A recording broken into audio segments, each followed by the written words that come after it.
So let's first talk about these 8 words. What does it mean to say, I'm sorry to be human? In fact, I'm sorry to be human comes from the suicide note of a Japanese poet named Jisuke Jutaro.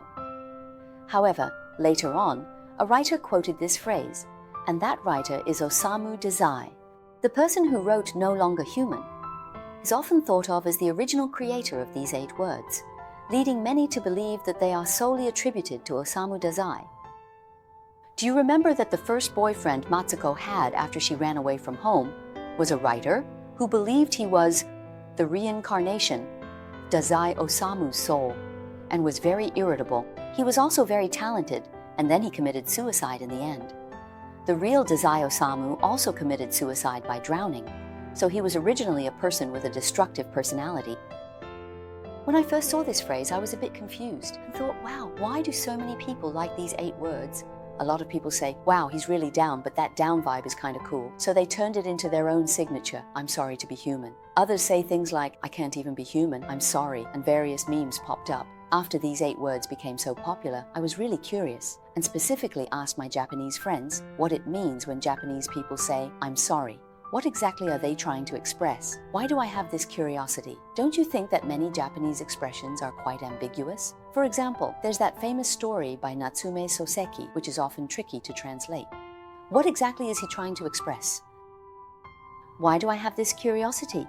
Don't you all think that many Japanese expressions are quite ambiguous? For example, there's that famous story by Natsume Soseki, which comes up during translation. Hey, a couple was walking under the moonlight, and someone said, I love you. The student asked Natsume Soseki, how should this be translated? Natsume Soseki said, just translate it as, the moon is beautiful tonight, and that's good enough. When we think about it, wow, this artistic conception is so right, but it is so subtle, so ambiguous, and so complex.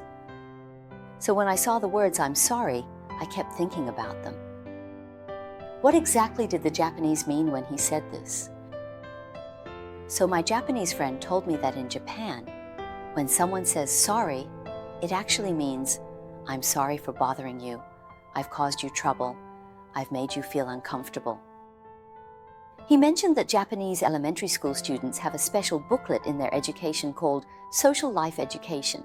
One of the guidelines in it is that you should never make others feel uncomfortable. You shouldn't cause trouble for others, and you must follow the rules. For example, let me give you an example. How do I apply this word? You are holding a pile of books and walking through a door. Suddenly, the books fall to the ground. Then someone nearby takes a look and comes to help you solve the problem. What would you say according to Chinese custom at this time? Thank you, right. But that's not how it works for Japanese people. If you say thank you to them, they'll look at you with a confused expression, like, huh? So what should you say instead? You should say, I'm sorry. What does that mean? It means that your books fell on the ground and you've already caused trouble for someone else.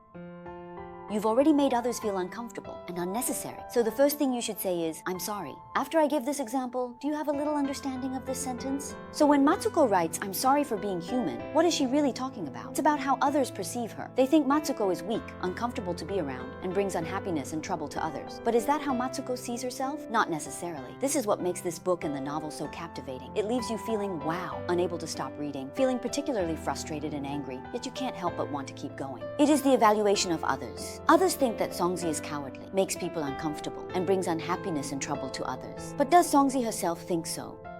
It doesn't necessarily mean love. This is the most attractive part of this book and this novel. It is also the thing that makes you feel wow after reading it, and you can't stop reading it.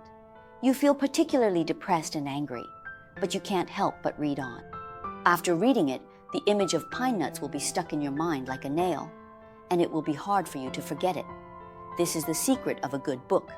Let's look at pine nuts. He spent his whole life longing for love. Every relationship he encountered was terrible, leaving him shattered, yet he still refused to leave. These people threw themselves into each relationship like moths to a flame. He even once said, it's okay if you hit me, as long as we're together. Better than being alone. it's better than being alone. So when this novel is adapted into a movie, TV series, or drama, every time it creates a huge resonance in the audience. Everyone is thinking, oh my gosh, I must not repeat Matsuko's tragedy. I don't want this kind of fate to fall upon me. Why? Why can't Matsuko find love?